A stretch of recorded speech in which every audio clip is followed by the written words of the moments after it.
Hello and welcome to the first episode of the Enigma Cast. Um, I've been contemplating whether or not to even start this channel. Um, you know, I want to talk about some somewhat controversial topics, but I guess nowadays, you know, controversy is somewhat commonplace. But on this episode, the first inaugural episode of the Enigma Cast, I want to talk about Trump supporters. And I just want to talk about how, you know, Trump was essentially elected on racism and white supremacy. I'm just sick and tired of people saying, "Oh no, it was economic anxiety." That's BS, bro. Economic anxiety is just code for for racism and white supremacy. You know what I mean? I mean these boomers who essentially voted for Trump, like his base, are racists. At this point, if you don't acknowledge that, you're either stupid or ignorant. And their kids and grandkids are just out and out Nazis. This new brood of Zoomers uh, are Nazis. I mean, just look at what happened at Charlottesville 3 years ago. That was a Nazi protest, and I'm sick and tired of people saying, "Oh, they're just trolling and this, that, and the other." No, you're either a Nazi or you're not. You can't just LARP as a Nazi. You understand? I'm sick and tired of people saying, "Oh, these are just stupid kids on 4chan or 8chan or whatever, or these other BS message boards that, frankly, in my opinion, should be taken down because deplatforming works, all right? When you deplatform people like Milo Yiannopoulos or Alex Jones, initially, um, they will get like a spike in interest, but then it'll just die down. I mean, have any of you guys ever heard from Milo or Alex ever since they've gotten deplatformed? No. And this is all according to an article I read on, I think, Motherboard. And on top of that, his base is just a cult of rednecks, like hillbilly rednecks.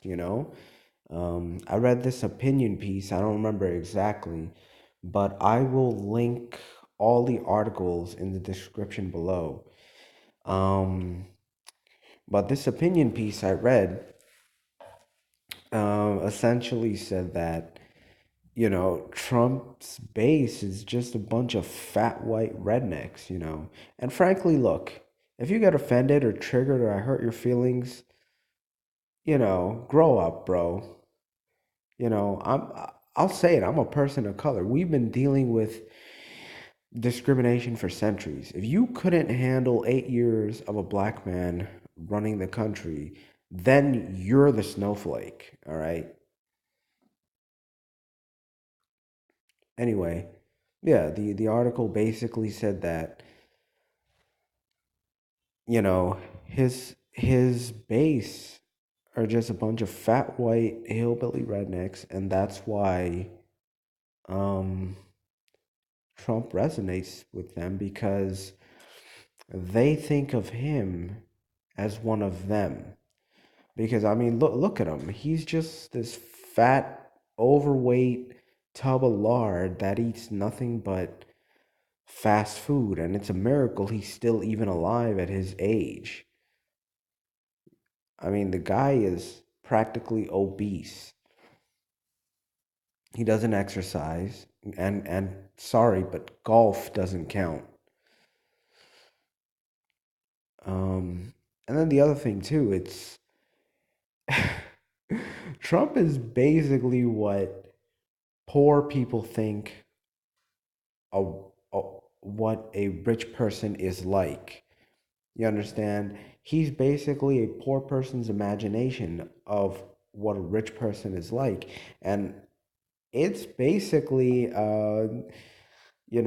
their idea of a rich person is a cartoon rich person. So they basically, when poor uh, white people think of a rich person, they probably think of, like Scrooge McDuck or Uncle Moneybags, like if they had billions of dollars, they'd probably just jump in a giant vault full of gold without realizing, oh, yeah, I'm going to jump in this giant vault full of gold, but somehow not break every bone in my body, Like, I'm sorry, but these people are just stupid, I'm sorry, and I really have no sympathy for these people at all.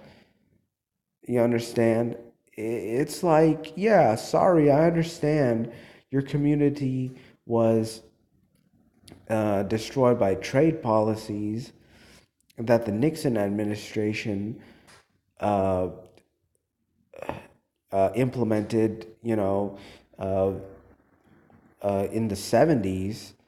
But, it's not my fault that your dumbass didn't take the initiative to, like, uh, find uh, a new line of work or find like some sort of training to get into a new industry or a new field. That's not my fault. you know and again, like, these people are in a freaking cult, bro, and they can't be helped. Like, these people are gone, they're lost. You can't help these people.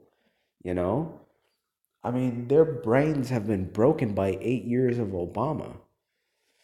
All right. I mean, Trump is the Tea Party candidate, if you think about it. He's everything the Tea Party wanted in a candidate. You understand? Because basically, what happened in 2010 is all these crazy lunatic Tea Party candidates ousted and usurped the moderate Republicans. And to a degree, it's sort of happening in the Democratic Party, but not really to that extent. Um,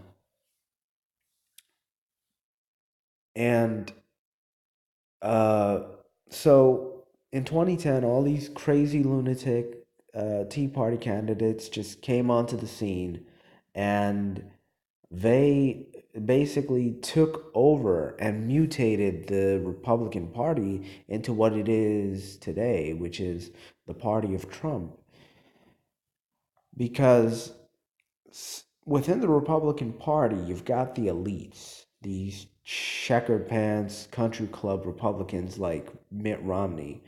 And then you got people like friggin' like Louis Gohmert, who are like these chuds basically.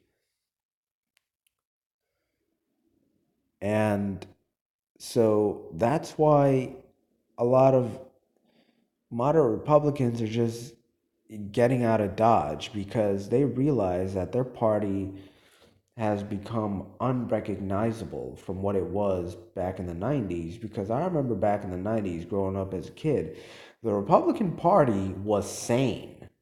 All right? They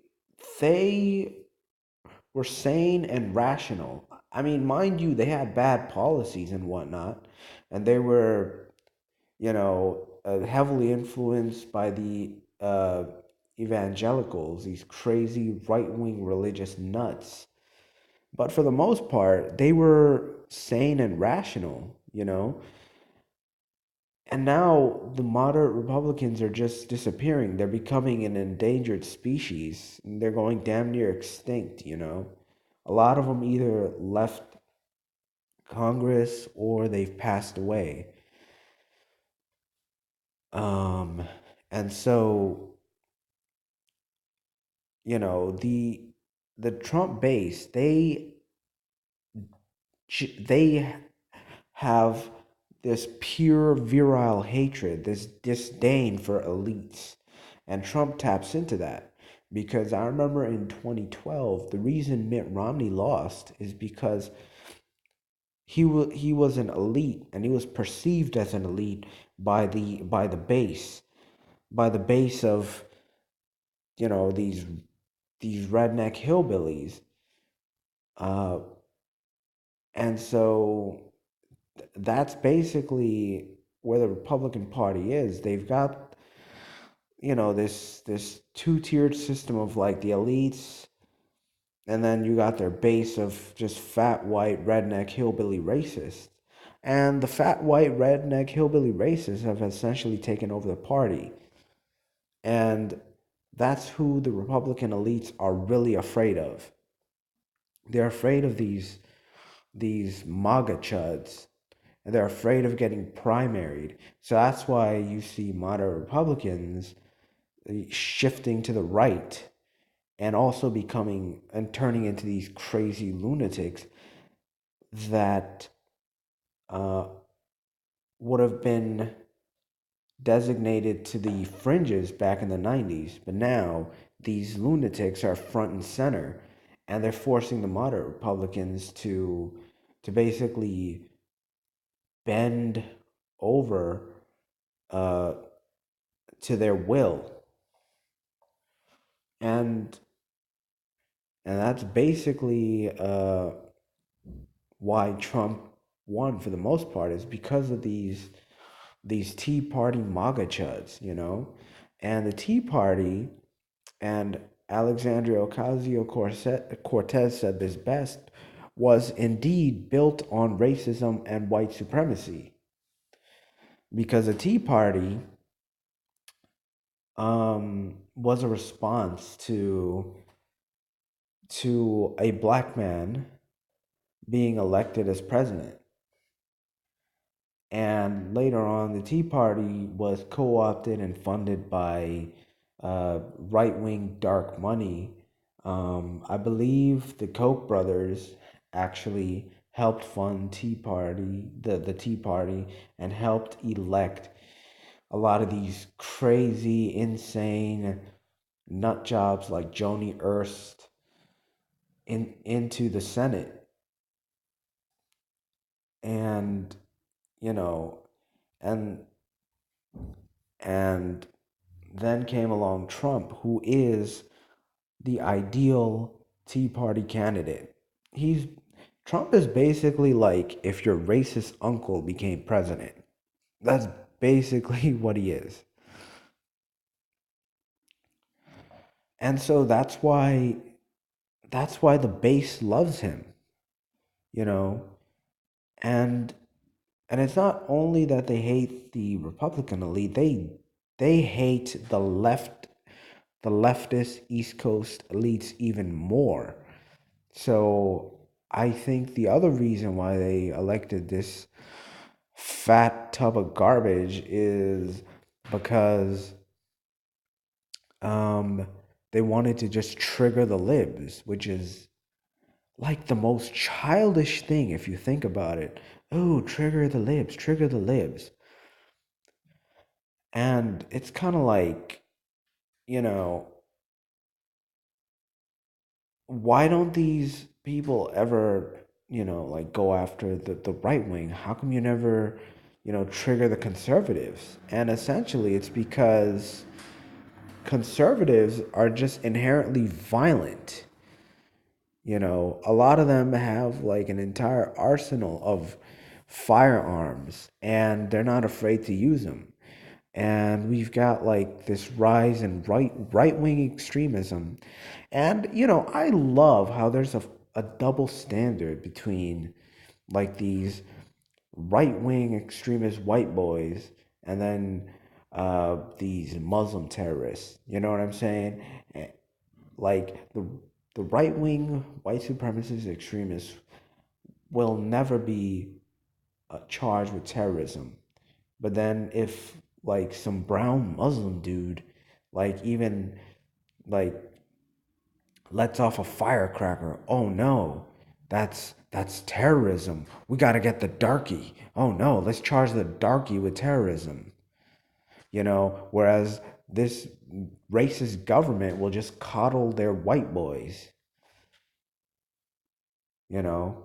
And the reason why you have this surge in white supremacy is because our fat white racist clan leader of a president uh, essentially cut funding to DHS to investigate um, these white supremacist organizations, and that's why these these racists have just come out of the woodwork, and you see a rise in hate groups all over America.